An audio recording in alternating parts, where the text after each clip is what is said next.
So Raini, there are a few issues there, and let's take it one at a time, because there's a density question and there's also a question around the diversity of source markets.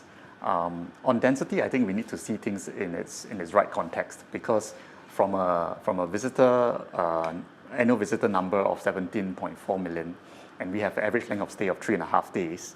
That means we're getting something like 60 million visit days in a year, which means that on any given average day, it's about 150 to 200,000 visitors in Singapore. And you compare that with the resident population of 5.5 million.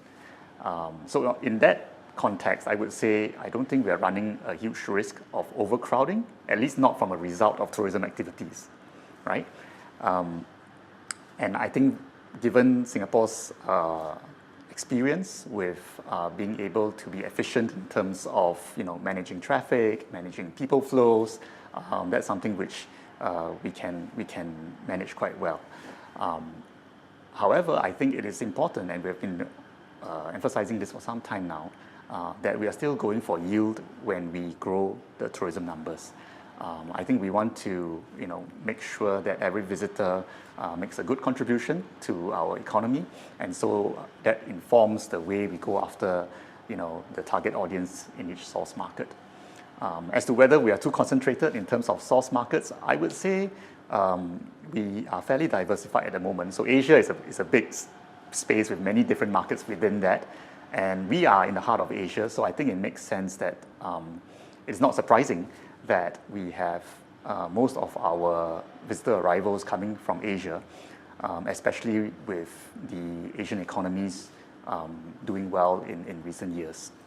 I think that it's also important to note we are getting good growth as well from some of the longer haul markets. So in recent years, we've also seen growth from markets like the US, the UK, and Germany, and that's something that will continue. So we'll continue to try and get growth from long haul markets, but I think it's almost inevitable that the bulk of our visitors are going to come from Asia. I think you can approach that question from two aspects. One is from just a pure physical number aspect, and you may arrive at one number. But I think for any society and for any country, there is another aspect, which is really how big is your heart. And if your heart is big, your home can accommodate a lot of guests. If your heart is small, even one guest you can get a bit annoyed. So I think we are people who are traditionally open. We are a small country. We have always been open to global flows. And we ourselves travel a lot. So we accept that wanting to travel and see the world is very much a part of what humans want to do.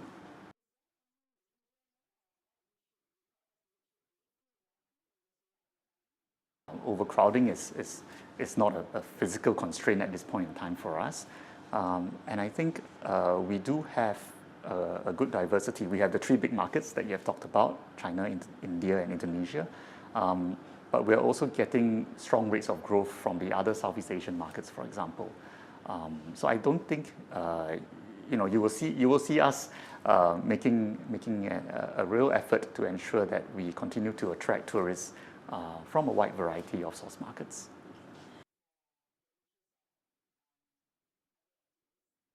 Each destination has to decide for themselves how they want to go about branding and marketing. For us in Singapore, we decided that we wanted to take this, what we call an inside-out approach, where we do not just talk about Singapore as a tourism destination, but we tell the world who we are as a country. And what that meant is that in terms of the process that we followed, what you see, the end outcome here is the brand expression. But before we got to the brand expression, we spent a lot of time thinking about what should our brand purpose be, what should our brand idea be, right? And the consumer doesn't see that. But the fact that we invested a lot of time to be very clear what our brand purpose and brand idea is, allow us to then settle on a brand expression, which has a lot of, if you like, depth, and has a lot of runway for us to go broad as well as go deep in terms of bringing that to the consumer, right? So that process helped us to clarify that what we want to do is to tell people this is who we are as a country, and this is what we stand for. And this is the type of journey that we have been through. You know, the kind of SG50 story, if you like, of grit and determination. And this is the kind of DNA you have in Singapore. So all that came out in the internal discussions around the brand purpose and the brand idea before we actually settled on the brand expression.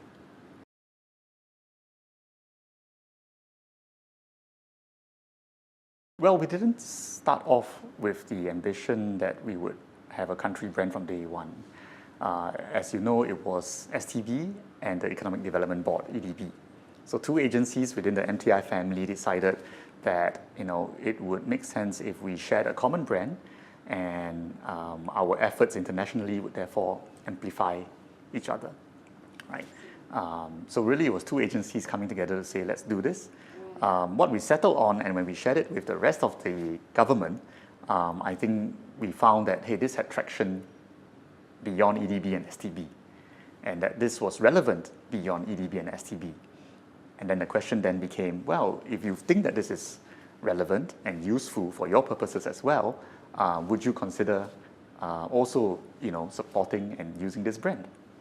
And I think we were very heartened to find that, quite a few of the agencies said, yes, you know what, we're quite happy to support this because this speaks to me as a Singaporean. This speaks to me as a Singapore agency.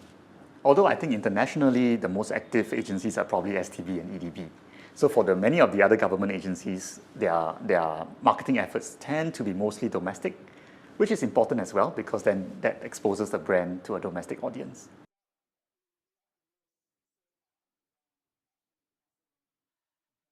It's early days yet, Raini, but I think what I'm very heartened about is the fact that we've been able to ride on the Passion Made Possible narrative to feature a lot of Singaporeans and a lot of Singaporean stories about Singaporeans, right?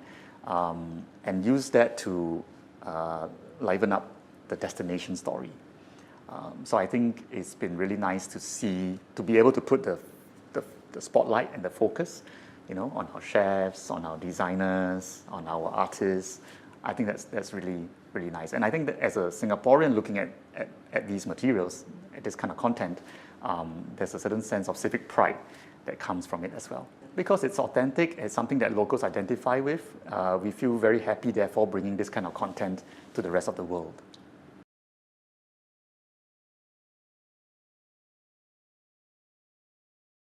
So what surprises me now is how much more the sector still has to grow. I think we are really only at the cusp of a travel boom.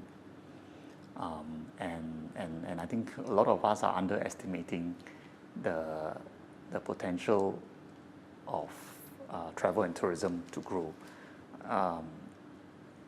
I was recently in Yogyakarta, right? And when you talk to the Grab driver or you talk to the hotel staff, they all have that aspiration to want to see the world. And there are many, many millions like them in Indonesia, in Vietnam, in China, in India. And I think what I'm surprised by is actually how much more growth there is to be, especially in Asia. It's something which I thought we know about intellectually, and we often are flagged as the region with the strongest outbound potential. But when you go around and you sort of take the pulse, that's when you really realize actually there is really a lot of pent-up travel demand.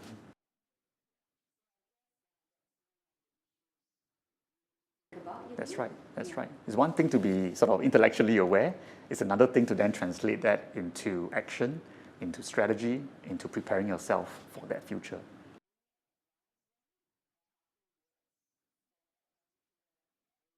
It's nice to know that there's good growth potential, but you shouldn't also make the mistake that the growth of tomorrow will look like the growth of yesterday. So I think staying on top of consumer trends, travel trends, media trends, these are all very important elements of making sure that you are well positioned to capture that growth. Because the traveler of tomorrow may not be exactly the same as the traveler that you were used to. You may have more potential customers tomorrow, but what their preferences are, what their media habits are, might be quite different. So I think this is a sector which is moving very quickly, and all of us who are in it have to constantly keep abreast of these developments.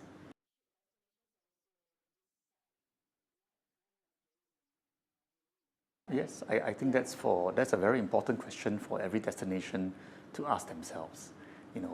What kind of tourism do you aspire to have? And that will influence what kind of investments you make.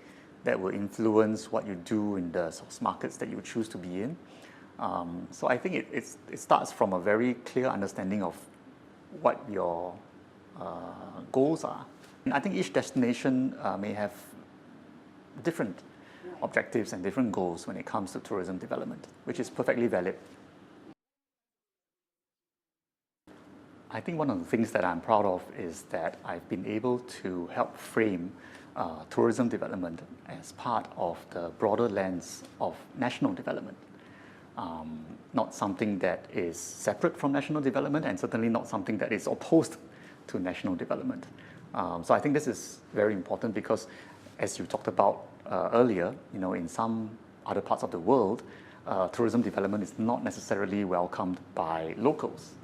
And I think that's absolutely something which we have to get right in Singapore. And I thought the best way of doing that is to frame tourism development as part of the bigger objective of national development.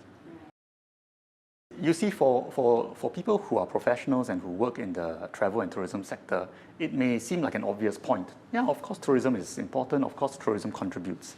But if you come from the outside, that may not be your starting point. Yeah, you may start looking at tourism only from the perspective of the negatives, of the negative trade-offs that have to be made. But then you have to balance that up with the positives. Then you see holistically that makes sense, that overall this is good for the country, it's good for society. So it's not a perspective that is necessarily natural to a lay person who is not in travel or tourism. And I think as for those of us who are working in the industry, whether on the NTO side or on the industry side, I think it'd be important to keep that in mind to ensure that there is community support for what we do, because we cannot take it for granted. Well, I think I've had a very good run in the public sector of 22 years. It's not a short span of time, of which the last 6 obviously were in STB. And in fact, before that, the last 4 was I was a Dean of the Civil Service College. So 10 of the last 22 years, I was heading 2 very interesting public sector organizations. I feel that I've had a very full public sector career, and I guess I'm being a little bit greedy in wanting to build a private sector career as well.